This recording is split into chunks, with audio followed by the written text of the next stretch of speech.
ಶ್ರೀ ಮಾತ್ರೇ ನಮಃ ನಿತ್ಯಭಕ್ತಿ ಕಾರ್ಯಕ್ರಮಕ್ಕೆ ಸುಸ್ವಾಗತವನ್ನು ಕೋರುತ್ತಾ ದೇವಸ್ಥಾನಕ್ಕೆ ಹೋಗ್ತಕ್ಕಂಥ ಒಂದು ಪದ್ಧತಿ, ಬಂಧುಗಳ ಮನೆಗೆ ಹೋಗ್ತಕ್ಕಂಥ ಪದ್ಧತಿ, ಮಗಳ ಮನೆಗೆ ಹೋಗ್ತಕ್ಕಂಥ ಒಂದು ರೀತಿ ನೀತಿ ಎಲ್ಲವೂ ಕೂಡ ಒಂದೊಂದು ವಿಭಿನ್ನತೆಯನ್ನು ಪಡೆದಿರ್ತಕ್ಕಂಥದ್ದು ಕೂಡ ಆಗಿರುತ್ತೆ. ದೇವಸ್ಥಾನಗಳು ಹೋದಾಗ ಅದರಲ್ಲೂ ಕೂಡ ಪುರುಷರು ಯಾವ ರೀತಿ ಹೋಗಬೇಕು, ಮಹಿಳೆಯರು ಯಾವ ರೀತಿ ಹೋಗಬೇಕು, ಮನೆಯಿಂದ ಹೇಗೆ ಹೋಗಬೇಕು, ಮನೆಯಿಂದ ಎಲ್ಲಿಗೋ ಹೋಗ್ತೀವಿ ಅಲ್ಲಿಂದ ದೇವಸ್ಥಾನಕ್ಕೆ ಹೋಗೋದು ಅದು ಒಳ್ಳೆಯದಾ, ಇವೆಲ್ಲವೂ ಕೂಡ ಪ್ರಶ್ನೆಗಳು ಉಲ್ಬಣ ಆಗ್ತಾ ಇರುತ್ತೆ. ಅದರಲ್ಲಿ ಇವತ್ತಿನ ಒಂದು ಬಹು ವಿಶೇಷವಾದ ವಿಷಯ ಅಂದರೆ ಮಹಿಳೆಯರು, ಸ್ತ್ರೀಯರು, ತಾಯಂದಿರು, ಕುಟುಂಬದಲ್ಲಿರ್ತಕ್ಕಂಥ ಮಹಿಳೆಯರು ಏನಾಗುತ್ತೆ ಇವತ್ತಿನ ದಿವಸ ಸ್ನಾನ ಮಾಡಿ ತಕ್ಷಣ ಆ ಜಡೆಯನ್ನು ಅಥವಾ ಮುಡಿಯನ್ನು ಜಡೆಯನ್ನು ಹಾಗೇ ಇಟ್ಕೊಂಡು, ಅಂದರೆ ಆ ಜಡೆಯನ್ನು ಕಟ್ಟಿಕೊಳ್ಳದೆ ಮುಡಿಯನ್ನು ಕಟ್ಟಿಕೊಳ್ಳದೆ ಹಾಗೆ ಜಡೆಯನ್ನು ಬಿಡಿಸ್ಕೊಂಡು ಹಾಗೇ ದೇವಸ್ಥಾನಕ್ಕೆ ಹೋಗೋದು ಎಷ್ಟರ ಮಟ್ಟಿಗೆ ಒಳ್ಳೆಯದು, ಶುಭ ಅಥವಾ ಅಶುಭನ ಅಂತಕ್ಕಂಥ ಒಂದು ವಿಷಯದ ಬಗ್ಗೆ ಇತಿಹಾಸದಲ್ಲಿ, ಪುರಾಣಗಳಲ್ಲಿ, ಅನುಭವಗಳಲ್ಲಿ ನಾವು ಇವತ್ತಿನ ದಿವಸ ಚರ್ಚೆ ಮಾಡೋಕ್ಕೆ ಹೋದಾಗ ದೇವಸ್ಥಾನಕ್ಕೆ ಜಡೆ ಬಿಚ್ಚಿಟ್ಟುಕೊಂಡು ಹೋಗುವುದು ಶುಭ ಅಲ್ಲ.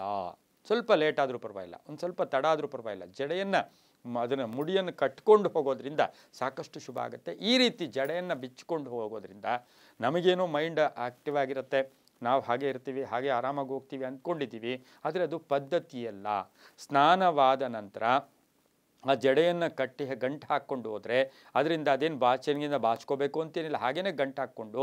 ಮತ್ತು ಇನ್ನೊಂದು ಮಾತೇನು ಅಂತ ಹೇಳಿದ್ರೆ, ದೇವಸ್ಥಾನಕ್ಕೆ ಹೋಗ್ತಕ್ಕಂಥ ಸಂದರ್ಭದಲ್ಲಿ ನ್ಯಾಚುರಲಿ ಸ್ವಾಭಾವಿಕವಾಗಿ ದೇವಸ್ಥಾನಕ್ಕೆ ಹೋಗಿದ್ದೆ ಆದರೆ ಭಗವಂತನ ಕೃಪೆ ನಮಗೆ, ನಮ್ಮ ದೇಹಕ್ಕೆ, ನಮ್ಮ ಮನಸ್ಸಿಗೆ ಅದು ನೇರವಾಗಿ ಅದರ ಪ್ರಭಾವ ನಮ್ಮ ಮೇಲೆ ಬರುತ್ತೆ. ಯಾತ್ರೆಗೆ ಹೋಗ್ತೀವಿ, ಎಲ್ಲೋ ಒಂದು ರೂಮ್ ಮಾಡಿರ್ತೀವಿ, ಸ್ನಾನ ಮಾಡಿ ಹಾಗೆ ದೇವಸ್ಥಾನಕ್ಕೆ ಹೋಗ್ರಿ, ಆ ಮೈಂಡ್ ಎಷ್ಟು ಆ್ಯಕ್ಟಿವ್ ಆಗಿರುತ್ತೆ. ಆದರೆ ಇನ್ನೊಂದು ವಿಷಯ ಏನು ಅಂದರೆ, ಮೇಕಪ್ ಮಾಡ್ಕೊಂಡು ಹೋಗೋದು, ವಿಧವಾಗಿ ಅಲಂಕಾರ ಮಾಡ್ಕೊಂಡು ಹೋಗೋದು, ಅವೆಲ್ಲ ಮಾಡ್ಕೊಂಡು ಹೋಗೋದು ಅಷ್ಟು ಶುಭ ಅಲ್ಲ.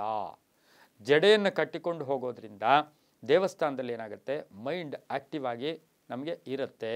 ಈಗ ನಾವು ಎಷ್ಟೋ ಸರಿ ಈ ವಾಮಾಚಾರ ಮಾಡಿರೋರಿಗೆ, ಈ ಕೆಟ್ಟದಾಗಿ ಏನಾದರೂ ದೇಹದಲ್ಲಿ ಯಾವುದೋ ಒಂದು ಪ್ರಭಾವ ಇದೆ, ಒಂದು ವಿಕಾರವಾಗಿ ಆಡ್ತಾ ಇದ್ದಾರೆ ಅಂತಕ್ಕಂಥವ್ರಿಗೆ ಏನು ಮಾಡ್ತೀವಿ ಗೊತ್ತಾ, ಸಾಮಾನ್ಯವಾಗಿ ಈ ವಾಮಾಚಾರ ಅದು ಇದು ಮಾಡಿರೋರು ಫಸ್ಟ್ ಹೇಳೋದೇನೆಂದರೆ, ಏನಮ್ಮ ಆ ಜಡೆ ಬಿಚ್ಚಿಬಿಡು, ಆ ಜಡೆ ಬಿಚ್ಚಿಬಿಡು ಅಂತ ಆ ಮಂತ್ರಿಸೋರಿಗೆ, ಮಾಂತ್ರಿಕರಿಗೆ ಅವ್ರದ್ದು ಅದೊಂದು ಪದ್ಧತಿ. ಅದೇನು ಹೇಳುತ್ತೆ, ಆ ಜಡೆಯನ್ನು ಬಿಚ್ಚಿದಾಗ ಅವರಿಗೆ ಆ ಒಂದು ಶಕ್ತಿಯನ್ನು ಅಥವಾ ಕೆಟ್ಟ ಶಕ್ತಿ ಅದೇನಿದೆಯೋ ಅದನ್ನು ರಿಮೂವ್ ಮಾಡ್ಬೋದು ಅಂತಕ್ಕಂಥ ಅವರ ಭಾವನೆ ಕೂಡ ಇರ್ಬೋದು. ಆದರೆ ದೇವಸ್ಥಾನಕ್ಕೆ ಹೋದಾಗ ಮಾತ್ರ ಜಡೆಯನ್ನು ಮುಡಿಯನ್ನು ಕಟ್ಕೊಂಡು ಹೋಗೋದು ತುಂಬಾ ಶುಭ ಆಗಿರುತ್ತೆ. ಮೇಕಪ್ಗಳು ಬೇಡ, ವಿಧವಾದ ಅಲಂಕಾರಗಳು ಬೇಡ, ಸಾಕ್ಷಾತ್ ಒಂದು ಒಳ್ಳೆ ಕುಂಕುಮ ಇಟ್ಕೊಂಡು ಆ ದೇವಸ್ಥಾನಕ್ಕೆ ಹೋದರೆ ಆ ದೇವಿಯ ಲಹರಿಗಳು ಆ ದೇಹದಲ್ಲಿ ಬಂದು ಆ ಎಷ್ಟೋ ಶಕ್ತಿಯನ್ನು ಕೂಡ ಕೊಡುತ್ತೆ.